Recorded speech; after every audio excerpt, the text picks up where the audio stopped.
या माणसाने भरपूर नुकसान केलेलं आहे. हातात काचोबीचं घेऊन फिरता येतो, गाडी फोडल्या नाही, ह्या बॅनर फाडल्या नाही आणि लई दहशतवादीसारखं करताय. तर सांभाळून राहावा, अशी माणसं दिसली की सावध राहावा, सतर्क राहावा.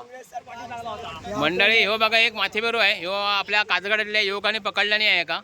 आणि आपल्या देवाचा हे बघा, महालक्ष्मी देवस्थानचा बॅनर पण त्यांना फाडून टाकला नाही आणि मोठ्यात मोठं म्हणजे एका गाडीचा पण नुकसान केलं नाही, जवळजवळ 5-10 हजार नुकसान केलं नाही. असे माथेबेरू हे गावागावातनं फिरतच आहेत. माझ्या मते तर हे बाहेरनं कसे येतात मला समजत नाही.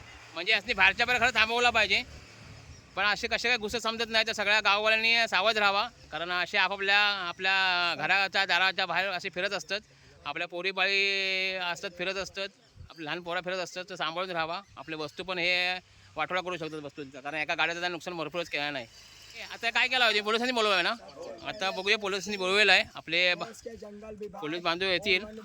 आणि ह्या लोकांना अजिबात विश्वास ठेवू नका, कारण हे खरे खुले की शाने काय समजत नाही. हे नाटक लय करतात. हां, भरपूर नाटक करतात.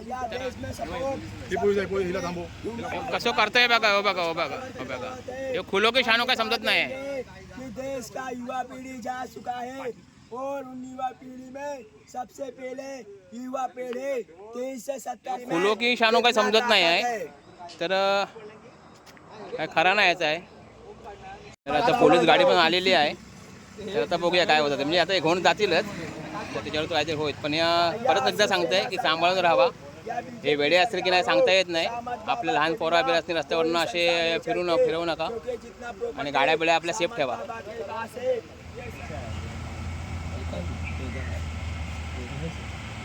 मुंबई लोनावाला 4 कपड़े ना सवारी डाली सामत बाबा का जब निकला था ना, उसमें मैं संभाली जैसे सामत बाबा का निकल गया पहले से राम रखूँगा।